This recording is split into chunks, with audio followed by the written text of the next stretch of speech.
ఓం గం గణపతియే నమః. శ్రోతలకు నమస్కారం. మన ఛానల్కు స్వాగతం. శ్రీ భవిష్య మహాపురాణం 25వ భాగం. దివ్య భౌమ అంతరిక్ష జన్య ఉత్పాతాలు శాంతులు. బ్రాహ్మణులారా, ఇప్పుడు మనం వివిధ ప్రకారాల అపశకునాలను, ఉత్పాతాలను, వాటి ఫలాలను చర్చిద్దాం. ఒక వ్యక్తి యొక్క లగ్నకుండలి లేదా గోచారంలో పాపగ్రహాలు యోగిస్తే వాటికి శాంతి చేయించాలి. ఉత్పాతాలు దివ్య, అంతరిక్ష, భౌమ అని 3 ప్రకారాలుగా ఉంటాయి. గ్రహాల వల్ల, నక్షత్రాల వల్ల కలిగే అనిష్ట భయము దివ్యోత్పాతం అనబడుతుంది. ఉల్కపాతాలు ఆకాశంలో గంధర్వ నగరం కనబడడం, మంటలు సూర్యచంద్రుల చుట్టూ గోచరించడం, ఖడ్గవృష్టి, అతివృష్టి, అనావృష్టి వంటివి అంతరిక్ష జన్యోత్పాతాలు. జలాశయాల్లో, వృక్షమూలం వద్ద, పర్వతంలో, భూమిపై కనిపించే భూకంపాలు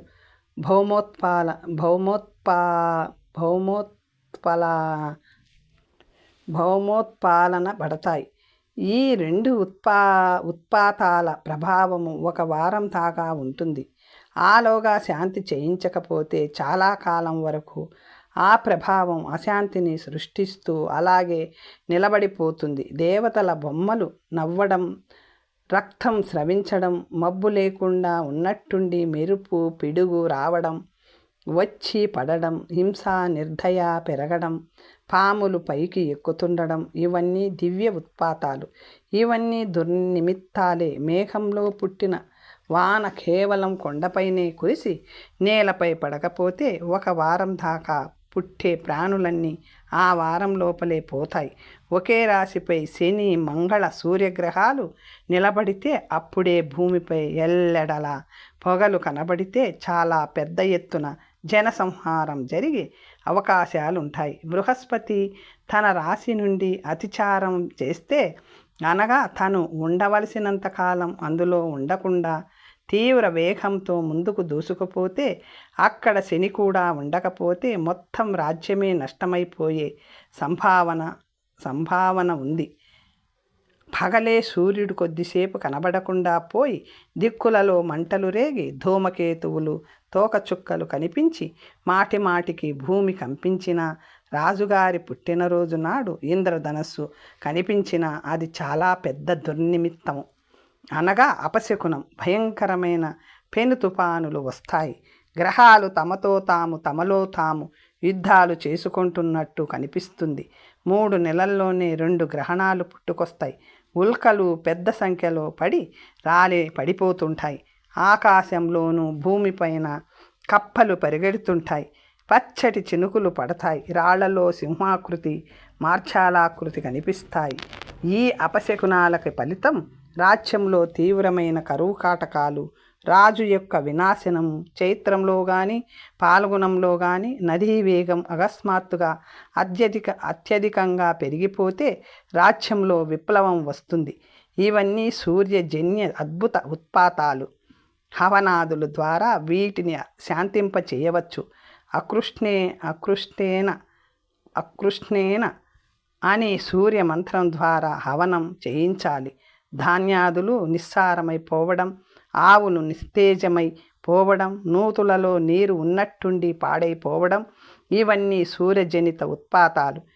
వీటి శాంతికి కమల పుష్పాలతో 1000 ఆహుతులనివ్వాలి.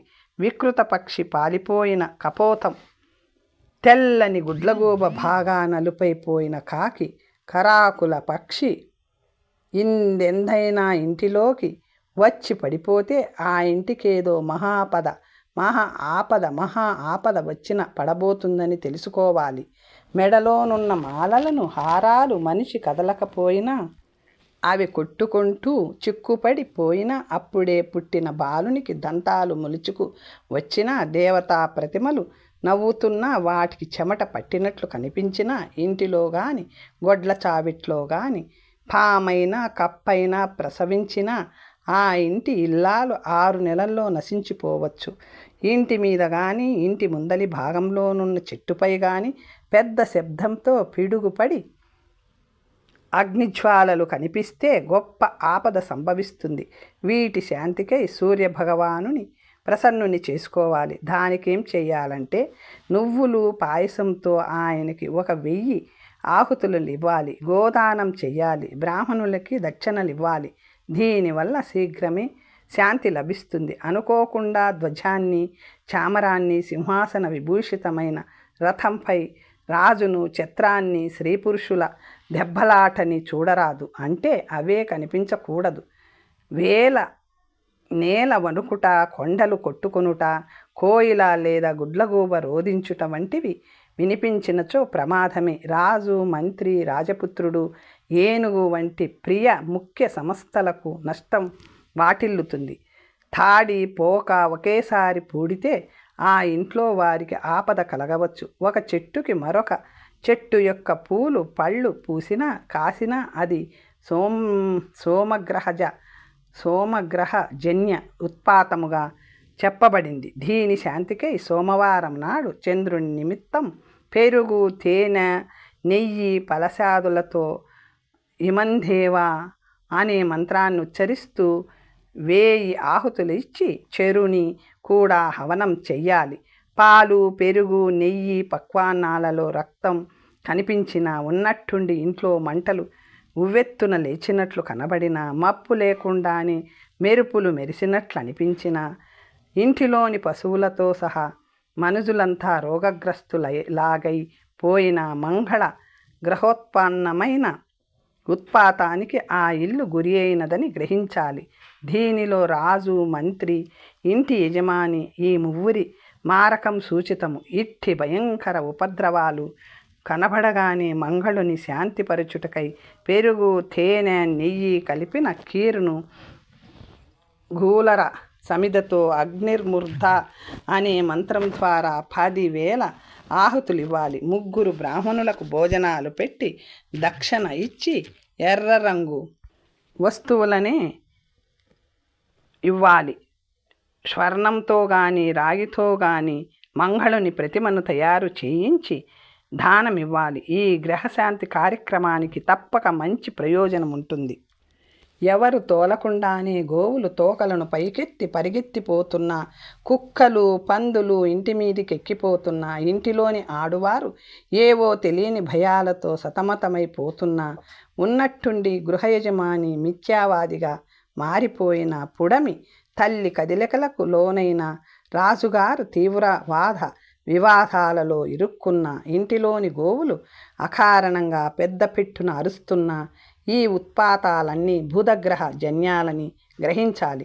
వీటిని తప్పించుకోవడానికి బుధవారం నాడు బుధుని ఉద్దేశించి పెరుగు, తేనె, నెయ్యిలను ఆపామార్గ సమిదతో చెరు అన్నముతో ఉద్బుద్ధ్యస్వ అనే మంత్రం ద్వారా 10,000 ఆహుతుల్ని ఇవ్వాలి. బుధుని బంగారు ప్రతిమను, పాలిచ్చే ఆవును దానమివ్వాలి.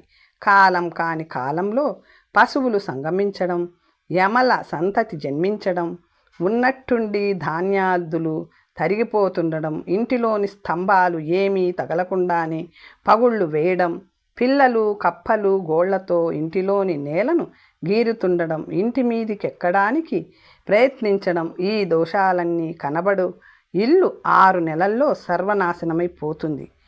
ఒక కుటుంబ సభ్యుని మృతి కుటుంబంలో తీవ్ర కలహాలు, వ్యాధులు ఉత్పన్నమగుట ఇలాంటివెన్నో జరుగుతాయి. బిల్వవృక్షంపై ఆడు గ్రద్ద, మగ గ్రద్ద ఒకే మారు కనిపించడం జరిగితే రాజుకి మతిభ్రమణం, ప్రాసాదానికి హాని, అమాత్యవర్గం రాజుకి వ్యతిరేకం అగుట మున్నగు ఫలితాలు వస్తాయి. ఇవన్నీ బృహస్పతి జన్య దోషాలు. వీటి శాంతి బృహస్పతిని ఉద్దేశించి శాంతి హోమాలు చేసి పాలిచ్చే ఆవుని, బృహస్పతి బంగారు ప్రతిమని దానం చెయ్యాలి. కుండలో, బిందెల్లో నీళ్లన్నీ రాక్షసులు త్రాగేస్తున్నట్లు అనిపించిన పంచదార, తైలం, వెండి, తాండవ నృత్య, గడ్డి చిక్కుడు గింజల వంటివి ధాన్యాలు లేనివి, ఉన్నట్టుండి ఉన్నవి లేనట్లు కనబడిన తామ్రం, కంచు, ఇనుము, గాజు వంటివి ఇంట్లో లేకున్నా ఉన్నట్లుండి కనబడిన ధన నష్టం, అనేక వ్యాధులు కలుగుతాయి. రాజు భయంకర ఉపద్రవం వల్ల బంధనాల్లో చిక్కుకుంటాడు. గోవులు, అశ్వాలు, సేవకులు తగ్గిపోతుంటారు. పళ్ళపై పళ్ళు, అక్రమ దంతాలు మలవడం, కుండలలో నుంచి, పాత్రల నుండి మేఘగర్జనలు వినబడడం జరిగితే ఇంటి యజమానికి ఆపద వాటిల్లుతుంది. ఇవన్నీ శుక్రగ్రహానికి దోషాలు. ఈ గ్రహశాంతికి శుక్రవారం పెరుగు, తేనె, నేతిలో ముంచిన శమీపత్రాలతో హవనం చేసి బ్రాహ్మణునికి 2 తెల్లని వస్త్రాలను, 1 తెల్లావును, స్వర్ణ శుక్ర ప్రతిమను దానమివ్వాలి. ఆలయ భూమి రక్తవర్ణంలో కానీ పుష్పితమై కానీ కనబడితే అక్కడ కూడా ఉత్పాతాలు సంభవించవచ్చు, ఆపదలు రావచ్చు. అన్ని ఔషధులు, గుర్రాలు మత్తెక్కినట్లయిపోయి హింసాత్మకాలై ప్రవర్తించి నగరాల్లో, గ్రామాల్లో రాజుగారికి శత్రువులై ఎక్కువైపోయి పశువులన్నీ ఊరకనే ఉరుకులు పరుగులు పెట్టి ఉడుములు, ప్రేతాత్మ, శంఖినీలు పురప్రజల గుమ్మాల్లోకొచ్చి నిలబడి ఒక రకమైన చిరాకు వాతావరణాన్ని ఆవరించి ఉంటే అశుభాలు జరుగుతాయి. రాజా, పీడ, ధనహాని తప్పనిసరి. ఇవన్నీ శనిగ్రహ జన్యాలని గ్రహించాలి. వీటి శాంతికై వివిధ సస్యాలతో, సమిధలతో శనివారం నాడు శంనోదేవి అనే మంత్రంతో 10,000 ఆహుతులనిచ్చి చెరుతో కూడా హవనం చెయ్యాలి. నల్లని దూడను కలిగిన ఆవును, 2 వస్త్రాలను, బంగారాన్ని, వెండిని, శనిదేవుని ప్రతిమను బ్రాహ్మణునికి దక్షిణగా సమర్పించాలి. మేఘాలు గర్జించకుండానే ఎర్రని పచ్చని శిలావర్షం కురిస్తే కనిపిస్తే, గాలి వీయకుండానే చెట్లు ఊగినట్లు అనిపిస్తే, ఇంద్రధనువు, ఇంద్రధ్వజము నేల రాలిపోతే, పగలు నక్కలు, రాత్రి గుడ్లగూబల రోదన ధ్వనులు వినిపిస్తే, ఒక ఎద్దు మరొక ఎద్దు మూపురంపై మోరతో గీరుతూ కనిపిస్తే దేశంలో పాపం ఎక్కువైపోతుంది. రాజు ధర్మచ్యుతిని, రాజ్యచ్యుతిని కూడా పొందుతాడు. గోవులలో, బ్రాహ్మణులలో పరస్పరం యుద్ధ వాతావరణం నెలకొంటుంది. వాహనాలు వాటంతటా అవే ధ్వంసమైపోతాయి. ఆకాశంలో ధ్వజం నీడ వ్యాపించినట్లు కనిపిస్తుంది. రాష్ట్రంలో తిరుగుబాటు లేస్తుంది. నీటిలో మంటలు కనిపించినట్లవుతుంది. ఉరుములు, మెరుపులు ప్రజల శరీరాలపైనే పడుతున్నట్లుంటాయి. జీవనం దుర్లభమైపోతుంది. తలుపుల మూలల్లో, స్తంభాలపై మంటలు కానీ పొగలు కానీ గోచరించి కొందరికి ప్రాణాలు పోతాయి. శవయాత్ర మధ్యలో ఆ శవం లేచి కూర్చొని మళ్ళీ పడిపోవడం, స్థాపిత లింగము జరిగి మరొక చోటికి చేరుకోవడం, ఆకాశం అగ్ని లేకుండానే పొగలు క్రమ్మడం, కాలం కాకపోయినా వృక్షాలకు పువ్వులు, పండ్లు పూసేసి కాసేయడం వంటి అసంభవ్యాలన్నీ నగరంలోనే సంభవమైపోయి జనులకు ఏ కోశాన శాంతి సుఖాలు లేకపోతే అది రాహుజన్య ఉత్పాతమే. దీని శాంతికై పెరుగు, తేనె, నెయ్యి, గరిక, దుబ్బు, అక్షతాదులతో కయానచిత్ర అనే మంత్రం ద్వారా ఆదివారం నాడు 10,000 ఆహుతులను రాహువుకి చేసి చెరుతో హవనాలు సమర్పించాలి. పాలిస్తున్న నల్లని గోవుని, అతశీతిల శంఖ వస్త్ర యుగ్మాలను బ్రాహ్మణునికి దానమివ్వాలి. వారుణ హోమం కూడా చేస్తే మరీ మంచిది. సర్వదోషాలు, పాపాలు నశిస్తాయి. నక్కలు, గ్రద్దలు, కాకులు భయంకరంగా అరుస్తూ ఉంటే, కళానృత్యం చేస్తూ ఉంటే, మనిషికి మృత్యుభయం కలుగుతుంటే, నిలువెల్లా అగ్నిజ్వాలలతో ప్రజ్వరిల్లుస్తూ తోకచుక్క నింగిలో నిలబడి దర్శనమిస్తే, నేల బీటలు వేస్తున్నట్లుంటే, రాజు పీడితుడు కావడం, రాజ్యంలో కరువు రావడం, అనేక ప్రకారాల అనిష్టలు కలగడం జరిగితే సూర్య ఇంద్రదేవులకు మనపై అనుగ్రహం తప్పిందని అర్థం చేసుకోవాలి. వారి దయకై స్వర్ణ ఛత్రంతో 7 గుర్రాలతో ప్రకాశించు సూర్యమండపాన్ని నిర్మించి బ్రాహ్మణులకు దానం ఇచ్చేయాలి.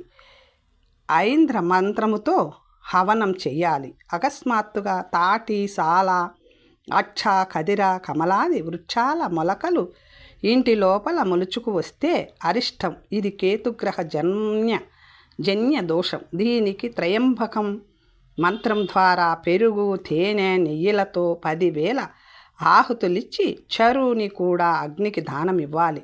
నల్లని దూడగల పయస్విని పయస్విని ధేనుని వస్త్రాలను కేతు ప్రతిమను బ్రాహ్మణునికి దానమివ్వాలి. దక్షిణ దిశలో మన నీడ మన పాదాలకే మిక్కిలి సమీపంగా వచ్చి నీడలో 2, 5 తలలు కనిపించినా, ఒక శిరస్సే ముక్కలైనట్లు కనిపించినా 1 వారంలోనే మృత్యువు రావచ్చు. దీని శాంతికై శనివారం నాడు శనిదేవతకై ఇది వరకులాగానే హోమం చెయ్యాలి.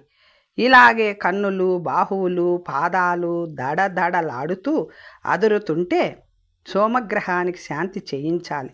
పుస్తకాలకి, జందేనికి, చెరుకి, ఇంద్రధ్వజానికి నిప్పంటుకుంటే సూర్యభగవానునికి శాంతి చేయించాలి. అయితే ఈ శాంతి కర్మలన్నీ తూచా తప్పకుండా శాస్త్రాలు చెప్పినట్లే చెయ్యాలి అని ప్రవచించాడు సూత మహర్షి.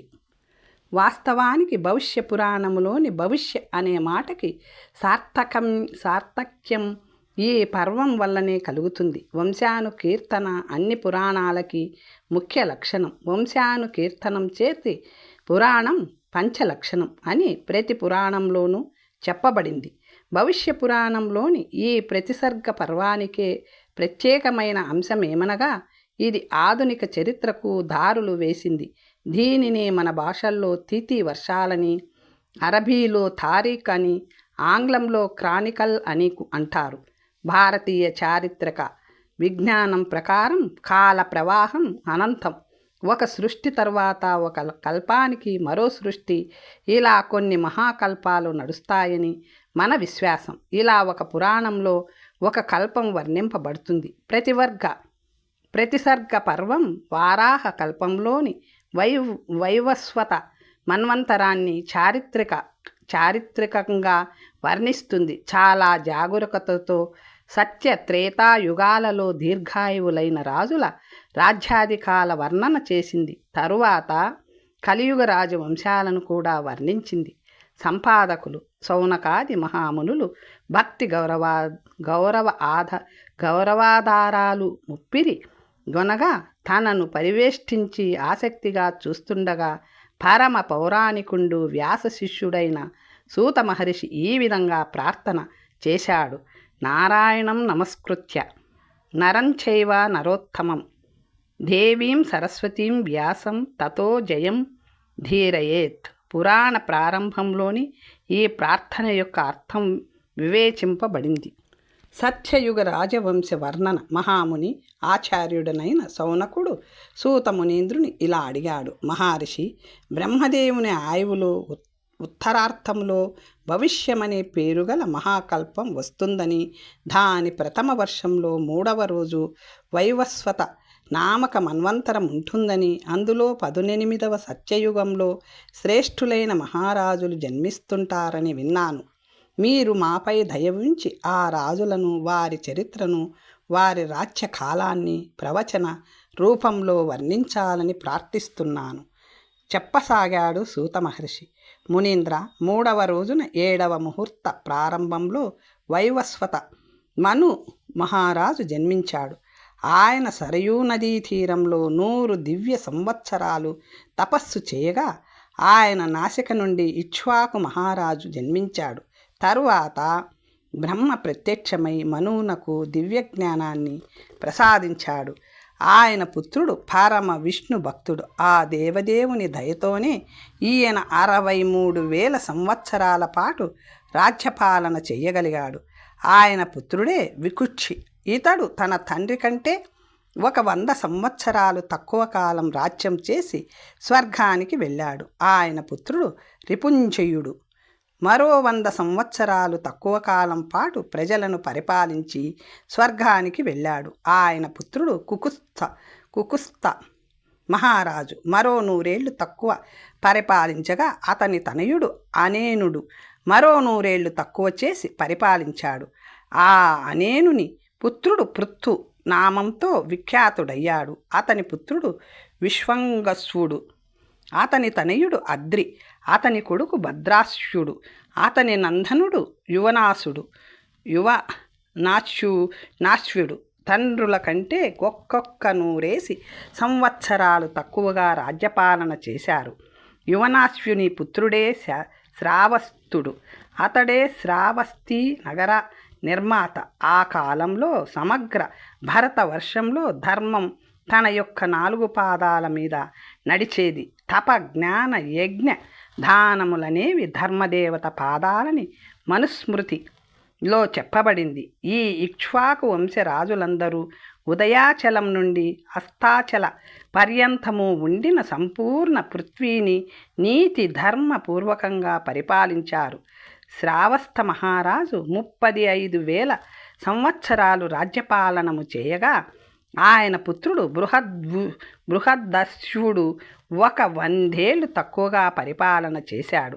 అతని పుత్రుడు కువలయాశ్వుడు మరొక 100 ఏళ్ళు తక్కువగా రాజ్యపాలన చేశాడు. కువలైశ్వుని పుత్రుడు దృఢాశ్వుడు తన తండ్రి కన్నా 1000 సంవత్సరాలు తక్కువగా అనగా 33,800 సంవత్సరములు రాజ్యపాలన చేశాడు. అతని కొడుకు నికుంభుకుడు అతని కన్నా 1000 ఏళ్ళు తక్కువగా రాజ్యపాలన చేశాడు. అతని పుత్రుడు సంకటాశ్వుడు తన తండ్రి కన్నా 1000 సంవత్సరాలు తక్కువగా పరిపాలించాడు. అతని పుత్రుడు ప్రసేనజిత్తు తన తండ్రి కన్నను 1000 సంవత్సరాలు తక్కువ కాలం పరిపాలించాడు. అతని కొడుకు రమణాశ్వుడు కూడా తన తండ్రి కన్నా 1000 సంవత్సరాలు తక్కువగా పరిపాలించాడు. అతని పుత్రుడు మాంధాత తన తండ్రి కన్నా 100 సంవత్సరాలు తక్కువ కాలం పాటు పరిపాలన చేశాడు. తరువాత మాంధాత పుత్రుడు పురుకుశ్చుడు 100 సంవత్సరాలు తక్కువగా పరిపాలించాడు. అతని తనయుని పేరు త్రిశంశద్వశ్యుడు. అతని రథాకునికి నిరంతరం 30 శ్రేష్టమైన గుర్రాలు పూంచబడి ఉండేవట. అందుకే అతనికి ఆ పేరు వచ్చిందట. అతని పుత్రుడు అనారణ్యుడు. అతడు 28,000 సంవత్సరములు రాజ్యం చేశాడు. ఈ పురాణంలో లేదు కానీ అనరణ్యుని రావణుడు సంహరించాడని, అనరణ్యుడు చనిపోతూ తన వంశం వాడే ఈ రావణుని చంపుతాడని శపించాడని రామాయణంలో చెప్పబడింది. అతని పుత్రుడు పురుషధ్వశ్యుడు 6,000 సంవత్సరాలు రాజ్యం చేసి పితృలోక ప్రాప్తిని పొందాడు. తరువాత రాజైన హర్యశ్వుడు 5,000 సంవత్సరాలు రాజ్యం చేశాడు. అతని పుత్రుడైన వసుమానుడు 4,000 సంవత్సరాలు రాజ్యాన్ని పరిపాలించాడు. అతని కొడుకు త్రిధన్వుడు 3,000 సంవత్సరాలు రాజ్యపాలన చేశాడు. అక్కడితో భారతదేశంలో సత్యయుగ ద్వితీయ పాదం సమాప్తమైపోయింది. త్రిధన్వపుత్రుడు త్రయ్యారుని 2,000 సంవత్సరాలు రాజ్యపాలన చేశాడు. అతని పుత్రుడు త్రిశంకు 1,000 సంవత్సరాలు రాజ్యం చేశాడు. ఆయన పుత్రుడైన హరిశ్చంద్రుడు 20,000 సంవత్సరాల పాటు రాజ్యమేలాడు. అతని పుత్రుడు రోహితుడు. అంతే అతని పుత్రుడు విజయుడు. అతని కుమారుడు రుకుడు కూడా 20,000 ఏళ్ళు చొప్పున పరిపాలించారు. ఈ మహారాజులంతా విష్ణు భక్తులే, మహాసేనాది నాయకులే. వీరి పాలనలో స్వర్ణము, మనులు సమృద్ధిగా ప్రజా వినిమయ సులభములుగా ఉండేవి. సత్యయుగ తృతీయ చరణంలో అప్పటి చక్రవర్తి రురూకునికి సగరుడనే పుత్రుడు ఉదయించాడు. ఈయన శివభక్తుడు, సదాచార సంపన్నుడు. అతనికి ఒక్క రాణి ద్వారానే 60,000 మంది పుత్రులు ఉదయించారు. సగరుడు 30,000 సంవత్సరాలు రాజ్యం చేశాడు. అతని పుత్రులు 60,000 మంది కపిల మహర్షిని అవమానించి ఆ పాపాగ్నియే ఆయన నేత్రాగ్ని కాగా బూడిదైపోయారు. సగరునికి 2వ రాణి ద్వారా అసమంజసుడనే పుత్రుడు కలిగాడు. అతని పుత్రుడు అంశుమంతుడు. అతని పుత్రుడు దిలీపుడు. దిలీప తనయుడైన భగీరథుడే గంగను నింగి నుండి నేలకు తెచ్చిన పురుషోత్తముడు, సత్తముడు. ఆయన కొడుకు శృతసేనుడు. సగర చక్రవర్తి నుండి శత్రుసేన చక్రవర్తి దాకా పాలించిన రాజులందరూ శైవులే. శృతసేనుని కొడుకు నాభాగుడు. ఆయన తనయుడు అంబరీషుడు. ప్రసిద్ధ విష్ణు భక్తులు. వారి రక్షణలోనే సుదర్శన చక్రం రేయింబవళ్ళు నిమగ్నమై ఉండేదని ప్రతీతి. అంబరీషునితో సత్యయుగంలో 3వ పాదం గడిచిపోయింది. సత్యయుగ 4వ పాదంలో అంబరీష శబ్దమే సరైనదని కొందరందురు. పుత్రుడు సింధు ద్వీపుడు, అతని పుత్రుడు అయుతాశ్చుడు, అతని తనయుడు ఋతుపర్ణుడు, అతని కొడుకు సర్వకాముడు, ఆయన నందనుడు కల్మషపాదుడు క్రమంగా రాజ్యపాలనం చేశాడు. కల్మషపాద నందనుడు అయిన సుతాసునికి వారి కులగురువు వశిష్ఠ మహర్షి ఆశీర్వాదం వల్ల మదయంతియను స్త్రీ ద్వారా అశ్మకుడను పుత్రుడు కలిగాడు. అతనిని సౌదాసుడన్నారు. అతని దాకా పరిపాలన చేసిన 7 చక్రవర్తులు వైష్ణవులే. సౌదాసపుత్రుడైన హరివర్మ సాధువులను పూజించేవాడు. అతని కొడుకు మొదటి దశరథుడు, అతని పుత్రుడు మొదటి దిలీపుడు, అతని పుత్రుడు విశ్వాసహుడు 10,000 సంవత్సరాలు రాజ్యం చేశాడు. కానీ అతని అధర్మాచరణ వల్ల 100 వర్షాల పాటు భయంకరమైన అనావృష్టి ఏర్పడి రాజ్యం నాశనమైపోయే పరిస్థితులు కనిపించాయి. అప్పుడు మహారాణి పూజలకు పట్టుదలకు ప్రసన్నుడైన వశిష్ఠ మహర్షి గొప్ప యజ్ఞాన్ని గావించగా దాని ద్వారా కట్వాంగుడను వారసుడు జన్మించాడు. అతడు ధర్మమును మరలా ప్రతిష్ఠించడమే గాక శస్త్రధరుడై ఇంద్రుని సహాయంతో 30,000 సంవత్సరాల పాటు రాజ్యం చేసి దేవతలిచ్చిన వరాల మేరకు స్వర్గప్రాప్తిని పొందాడు. అతని పుత్రుడు దీర్ఘబాహువు 20,000 సంవత్సరాలు రాజ్యపాలనం చేశాడు. అతని పుత్రుడు మహామనిషి సుదర్శనుడు. ఈయన కాశీరాజపుత్రికను వివాహమాడి దేవీ ప్రసాదం వల్ల అందరు రాజులను జయించి సంపూర్ణ భరతఖండాన్ని ధర్మపూర్వకంగా 5,000 ఏళ్ల పాటు పరిపాలించాడు. ఒకనాడు మహాకాళి ఆయన కలలో కనిపించి ఇలా ఆదేశించింది: వత్స, నీవు నీ రాణితో వశిష్ఠునితో మరికొందరు పుణ్యాత్ముల కుటుంబాలతో కలిసి హిమాలయాలకు పోయి అక్కడ నివాసముండు. అచిరకాలంలోనే ప్రళయం వచ్చి ప్రపంచంలో చాలా భాగం నశించిపోతుంది. పూర్వ పశ్చిమాది దిశల్లో నున్న అనేక ఉపద్వీపాలు సముద్రంలో కలిసిపోతాయి. భరతవర్షంలో కూడా నేటికేడవ దినం దారుణమైన పెను తుఫాను రాబోతుంది. తుఫాను అనే మాట పురాణ కాలం నాటికి లేదు. ఝుమ్ ఝుమ్ వాత శబ్దమే వాడబడేది. భగవతి ద్వారా స్వప్నంలో ప్రళయ నిర్దేశాన్ని పొందిన సుదర్శనుడు ప్రధాన క్షత్రియ బ్రాహ్మణ వైశ్య శూద్ర బృందాలను తమ తమ పరికరాలతో బాటు హిమాలయంపైకి కొనిపోయాడు. భారతదేశంలోని భూభాగంలో సింహభాగం సముద్రంలో కలిసిపోయింది. సంపూర్ణంగా ప్రాణకోటి తుడిచిపెట్టుకుపోయింది. నేలంతా జలమగ్నమైపోయిన కొన్నాళ్ళకి సముద్రం వెనక్కి వెళ్ళిపోగా భూభాగం మాత్రం స్థల రూపంలో గోచరించింది. త్రేతాయుగపు సూర్యచంద్ర రాజవంశాలు. మహాముని వైశాఖ శుక్ల తదియ గురువారం నాడు సుదర్శన మహారాజు తన పరివారంతో సహా వెనక్కి వచ్చి అయోధ్యలో అడుగుపెట్టాడు. మాయాదేవి ప్రభావంతో అయోధ్యాపురి మరలా అన్ని రకాల ధనములతో పరిపూర్ణమై సమృద్ధి సంపన్నమయ్యింది. సుదర్శన మహారాజు 10,000 సంవత్సరాల పాటు రాజ్యపాలన చేసి నిత్యలోక ప్రాప్తిని పొందాడు. ఇతని కథ విస్తారితంగా దేవీ భాగవత తృతీయ స్కందంలో కనిపిస్తుంది. అతని పుత్రుడు 2వ దిలీపుడు నందినీదేనువును సేవించి తదనుగ్రహం వల్ల రఘువు అనే శ్రేష్ఠుని పుత్రునిగా పొందాడు. 10,000 సంవత్సరాలు రాజ్యపాలన చేశాడు. రఘుమహారాజు ఎంత కీర్తిమంతుడై సకల సద్గుణాభిరాముడై వెలసిల్లాడంటే ఆయన తరువాతి సూర్యవంశమును రఘువంశమని రఘుకులమని వ్యవహరించారు. బ్రాహ్మణాశీర్వాదం వల్ల ఆయనకు అజుడను పుత్రుడు జన్మించాడు. తండ్రి తాతల వలనే 10,000 ఏళ్ళు పరిపాలించి పరమపదించాడు. అతని పుత్రుడు 2వ దశరథుడు 60,000 సంవత్సరాల పాటు రాజ్యపాలన గావించాడు. అతని పెద్ద కొడుకే విష్ణు అవతారమై రఘుకుల తిలకుడై రఘువంశా సుధాంబుది చంద్రుడైన శ్రీరామచంద్రుడు. కరుణాపయోనిధి అయిన ఆ దాశరథి 11,000 సంవత్సరాలు రాజ్యం చేసి వైకుంఠ గమనం చేశాడు. శ్రీరామపుత్రుడైన కుశుడు 10,000 సంవత్సరాలు రాజ్యం చేశాడు. ఆ తరువాత ఈ వంశంలో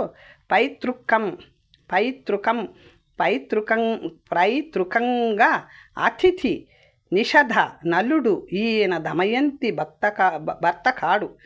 సభ నభ పుండరీక క్షేమ ధన్వ దేవానిక అహీనగ కురు మహారాజులు రాజ్యపాలనం గావించారు. త్రేతాయుగంలోనే 100 యోజనాల విస్తీర్ణంలో కురుక్షేత్రాన్ని ఈ మహారాజు నిర్మించాడు. ఆ తరువాత వంశపారంపర్యంగా పారియాత్ర, బలస్థల, ఉక్త, వజ్రనాభి, పుష్పసేన, ధ్రువసంధి, అపవర్మ, శీఘ్రగంత, మరుపాల, ప్రసుశ్రుత, సుసంధి అను పేర్లు గల మహారాజులు పరిపాలించారు. సుసంధి భూమి మొత్తాన్ని తన స్వాధీనంలోకి తెచ్చుకొని పరిపాలించాడు. అతని తరువాత వంశక్రమంలో ఆమర్షణ, మహాశ్వ, బృహద్బల,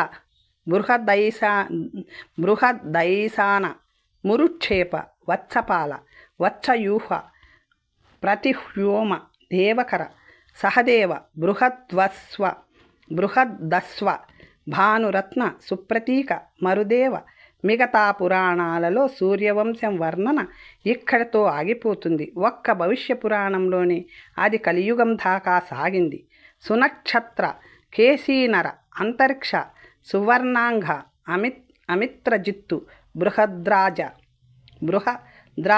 ధర్మరాజ, కృతంజయ, రణంజయ, సంజయ, శాఖ్యవర్ధన, క్రోధధాన, అతుల విక్రమ, ప్రసేనజిత్తు, శూద్రక, రుథ, సురథ చక్రవర్తులందరూ రఘువంశానికి వన్నె తెచ్చిన వారే.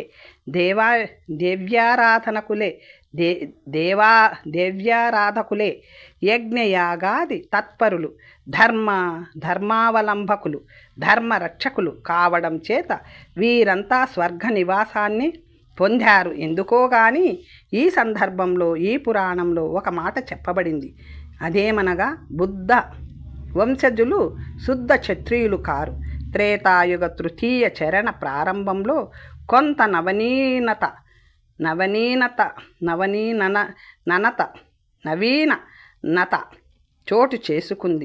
నవీనత చోటు చేసుకుంది. దేవరాజైన ఇంద్రుడు రోహిణీపతి అయిన చంద్రుని ఒక వంశకర్తగా చరిత్రలో నిలిచిపొమ్మని చెప్పి భూలోకానికి పంపించాడు. చంద్రుడు వచ్చి తీర్థరాజ్యమైన ప్రయాగను రాజధానిగా చేసుకొని రాజ్యాన్ని స్థాపించాడు. పరమ భాగవతోత్తముడైన ఈ చంద్రమహారాజు పరమశివుని, మహావిష్ణువుని అతులిత తత్పరతతో పూజించాడు. భగవతి మహామాయ ప్రసన్నతకై 100 యజ్ఞాలు చేశాడు. 18,000 సంవత్సరాల పాటు రాజ్యపాలన చేసి తన లోకానికి వెళ్ళిపోయాడు. అతని కొడుకు బుధుడు ఇలాదేవిని పెళ్లాడి పురూరవుని కన్నాడు. పురూరవ చక్రవర్తి 14,000 సంవత్సరాల పాటు ఈ పుడమని పాలించాడు. అతనికి ఆయువు అనే పుత్రుడు జన్మించాడు. ఈతడు ధర్మాత్మునిగా, నారాయణారాధకునిగా 36,000 సంవత్సరాలు రాజ్యం చేసి దేహాంతమందు గంధర్వలోకాన్ని చేరాడు. తరువాత స్వర్గారోహణ చేసి దేవతలతో సమాన స్థాయితో నిలిచాడు. ఆయువు పుత్రుడే నహూషుడు. నహూషుడు భూలోకంలో ఒక ఆదర్శ ప్రభువుగానే జీవించి యజ్ఞయాగాదులను అద్భుతంగా, అనుపమంగా నిర్వర్తించాడు. కానీ తన స్వశక్తితో ఇంద్ర పదవిని, త్రిలోకాధిపత్యాన్ని సాధించగలిగాక పొగరు తలకెక్కి మహారుషులని కాలితో తాకేటంత అహంకారానికి లోనైపోయారు. ఫలితంగా దుర్వాసముని శాపం తగిలి భూలోకంపై అరణ్యాలలో కొండ చిలువై పడిపోయాడు. ద్వాపరయుగంలో భీముని వల్ల శాప విమోచనం పొందాడు. మహాభారతంలోనూ ఇతర గ్రంథాలలోనూ నహూషుని శపించిన మహర్షి అగస్త్యుడని చెప్పబడింది. నహూషుని పుత్రుడు యయాతికి 5 పుత్రులు ఉదయించారు. వారిలో 3 మ్లేచ్ఛ దేశాలకు శాసకులైనారు. వీరి కథ మత్స్యపురాణం తొలి అధ్యాయంలో లభిస్తుంది. మిగిలిన 2 ఆర్యావర్తనాన్ని పరిపాలించారు. వారిలో పెద్దవాడు యదువు, చిన్నవాడు పురు. 2 గొప్ప తపోబల సంపన్నులే. విష్ణు ప్రసాదం వల్ల 1,00,000 సంవత్సరాల పాటు రాజ్య పరిపాలన చేసి వైకుంఠవాసమును పొందగలిగారు. యదువు కొడుకు క్రోష్ఠువు 60,000 సంవత్సరాలు రాజ్యపాలన చేశాడు. అతని పుత్రుడు వృజినగ్నుడు 20,000 సంవత్సరాలు రాజ్యం చేశాడు. ఆ తరువాత వంశపారంపర్యంగా స్వాహార్చనుడు, చిత్రరథుడు, అరవిందుడు, శ్రవసుడు, తామసుడు, ఉశనుడు, సీతాంశుకుడు, కమలాంశుడు, పారావతుడు, జ్యామగ్నుడు, విదర్భుడు, క్రతుభోజుడు, కుంతిభోజుడు రాజ్యానికి వచ్చారు. కుంతిభోజుడు పాతాళాన్ని పాలిస్తున్న పురుదైత్యుని కూతుర్ని పెళ్ళాడాడు. అతని పుత్రుడు మాయావిద్యుడు గొప్ప దేవీ భక్తుడు. అతడే ప్రయాగ సమీపంలో ప్రతిష్టానపురాన్ని నిర్మించి 10,000 సంవత్సరాల పాటు రాజ్యం చేసి స్వర్గప్రాప్తి నందినాడు. మాయావిద్యుని కొడుకు మొదటి జనమేజయుడు. అక్కడి నుండి వంశపారంపర్యంగా ప్రచిన్వంతుడు, ప్రవీరుడు, నభశ్యుడు, భవదుడు, సుద్యుమ్నుడు, బాహుగరుడు, సంయాతి, ధనయాతి, ఇంద్రాంశుడు, రంతీనరుడు,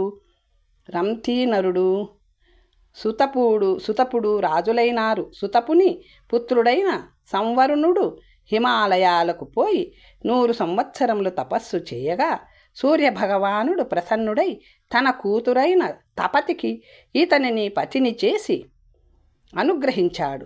సంవరణ మహారాజు సంతుష్టుడై సూర్యలోకానికి వెళ్ళాడు. తరువాత కాల ప్రభావం వల్ల త్రేతాయుగానికి చివరి రోజులు రావడంతో 4 వైపుల నుండి సముద్రం పొంగిపోయి భూమిని పూర్తిగా ముంచేసింది.